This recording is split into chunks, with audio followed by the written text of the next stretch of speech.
Assalamualaikum warahmatullahi wabarakatuh dan salam sejahtera. Hai, apa khabar semua?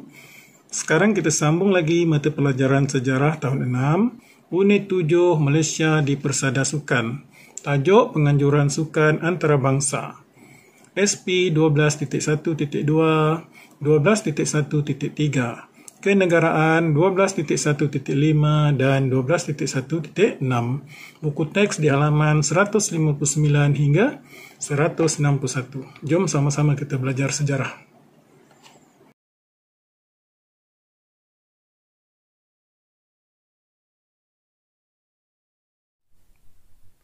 Tema atau tajuk pencapaian dan kebanggaan negara. Unit 3 Malaysia di Persada Sukan. Penganjuran sukan antarabangsa.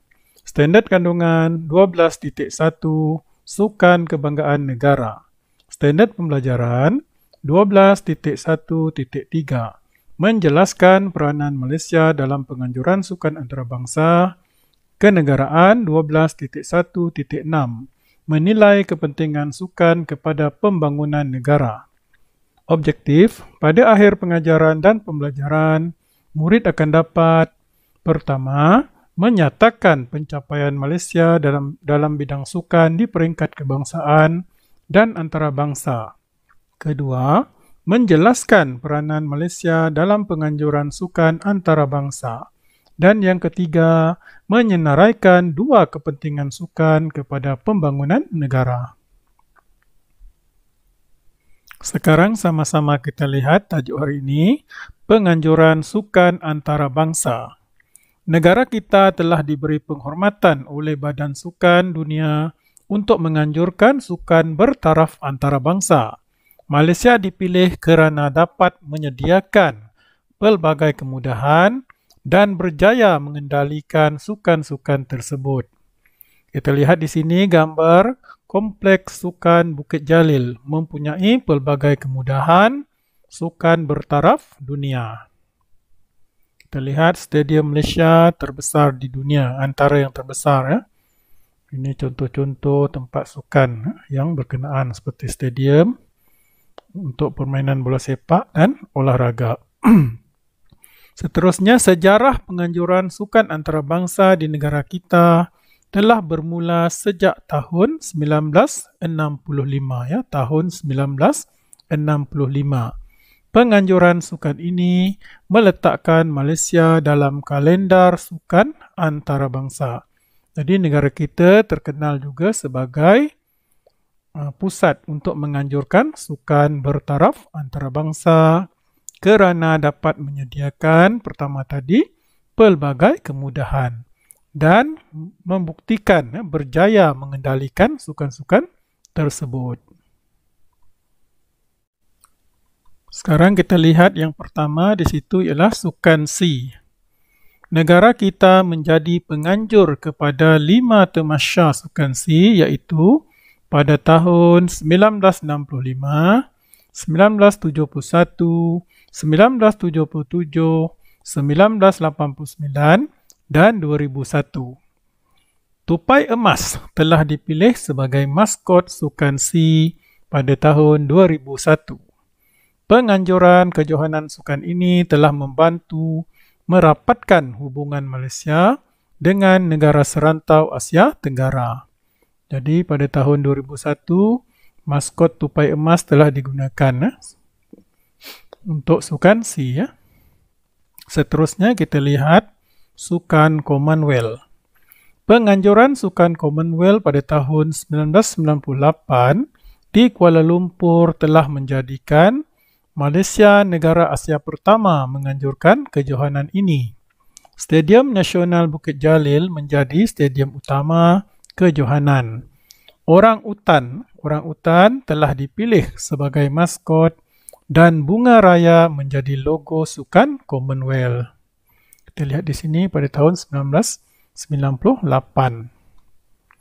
Ini contoh-contoh acara sukan yang dijalankan semasa Sukan SEA dan juga semasa Sukan Commonwealth. Kita lihat ahli-ahli sukan kita yang hebat-hebat menyertai sukan-sukan tersebut. Seterusnya kita lihat Li Tua di Langkawi. Kejohanan lumba basikal antarabangsa ini menjadi acara setahunan sukan negara kita sejak tahun 1996. Nama kejohanan ini diambil sempena nama tempat pelepasan perlumbaan iaitu di Langkawi.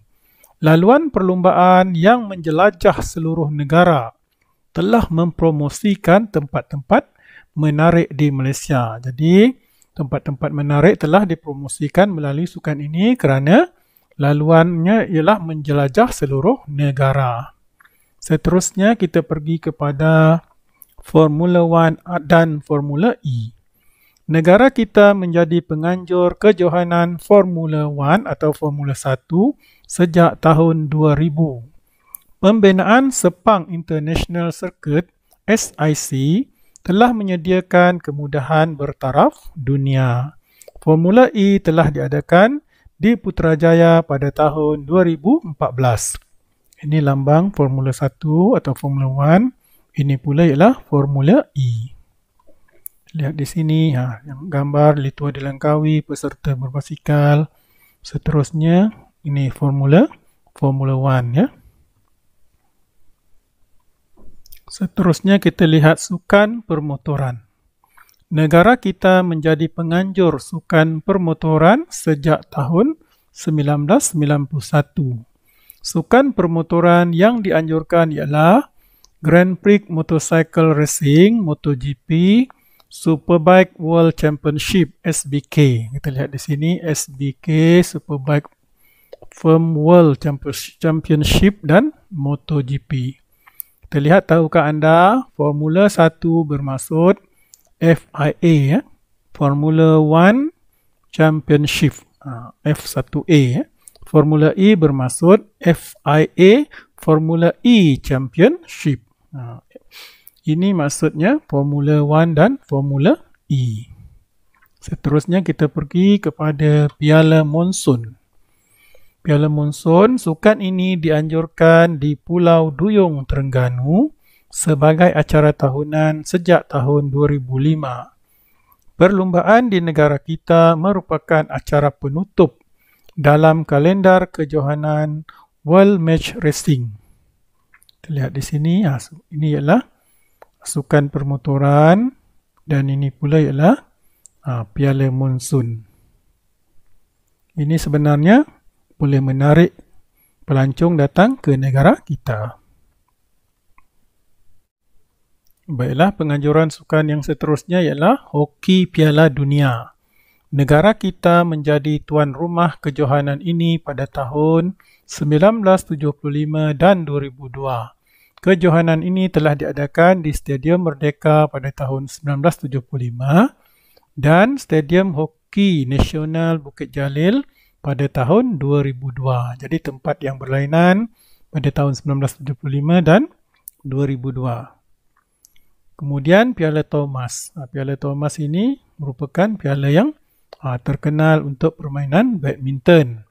Malaysia menganjurkan kejohanan ini sebanyak 6 kali. Setakat tahun 1992 ya. Penganjuran kejohanan pada tahun 1970, 1984, 1988 dan 1992 berlangsung di Stadium Negara Kuala Lumpur. Kejohanan pada tahun 2000 dan 2010 diadakan di Stadium Putra Bukit Jalil Kuala Lumpur. Kita lihat gambar, ini kejohanan hoki Piala Dunia dan ini pula ialah Piala Thomas di mana Malaysia pernah memenangi Piala Thomas. Seterusnya kita pergi kepada penutup ya. Penganjuran sukan bertaraf antarabangsa ini penting kepada pembangunan negara. Kejayaan penganjuran sukan antarabangsa ini turut membantu perkembangan ekonomi negara, menerusi pelancongan dan tukaran wang asing. Kedatangan para pelancong untuk menyaksikan sukan yang dianjurkan dapat memperkenalkan Malaysia kepada negara luar. Penganjuran sukan bertaraf antarabangsa ini juga dapat merapatkan hubungan diplomatik Malaysia dengan negara lain. Jadi Malaysia sebagai tuan rumah atau penganjur sukan bertaraf antarabangsa ini penting kepada pembangunan negara ya. Menerusi sukan ini dapat memperkembangkan ekonomi negara menerusi pelancongan, tukaran wang asing. Kemudian apabila pelancong datang, Malaysia jadi terkenal. Jadi mereka memperkenalkan Malaysia kepada negara mereka apabila mereka pulang ke negara masing-masing. Selain itu dapat merapatkan hubungan diplomatik Malaysia dengan negara lain. Jika kita lihat di sini ada soalan yang perlu kita jawab. Nyatakan kelebihan yang membolehkan negara kita diberi kepercayaan menganjurkan sukan antarabangsa. Jadi awal-awal tadi cikgu telah menerangkan. Jadi kita lihat tadi penerangan kelebihan apakah yang membolehkan negara kita diberi kepercayaan menganjurkan sukan antarabangsa. Jadi di sini kita lihat inilah kelebihan antara kelebihan yang membolehkan negara kita diberi kepercayaan menganjurkan sukan antarabangsa. Kelebihan yang membolehkan negara kita diberi kepercayaan menganjurkan sukan antarabangsa ialah dapat menyediakan pelbagai kemudahan dan telah terbukti berjaya mengendalikan sukan-sukan tersebut. Jadi itulah kelebihan antara kelebihan. Banyak lagi kelebihan lain. Tapi antara kelebihan yang penting inilah dua. Menyediakan pelbagai kemudahan dan telah pun terbukti berjaya mengendalikan sukan-sukan tersebut. Baiklah semua, nampaknya sampai di sini dahulu pelajaran kita pada hari ini. Cikgu harap murid-murid telah faham akan peranan Malaysia dalam penganjuran sukan antarabangsa. Murid-murid juga mesti tahu tentang kepentingan sukan kepada pembangunan negara dan juga peranan Malaysia dalam penganjuran sukan di peringkat kebangsaan atau antarabangsa. Sekian dahulu, semoga kita berjumpa lagi di masa-masa yang akan datang. Jangan lupa juga jawab soalan kuis yang cikgu telah sediakan di ruang description video ini. Semoga kita berjumpa lagi pada masa yang akan datang. Bye, jumpa lagi.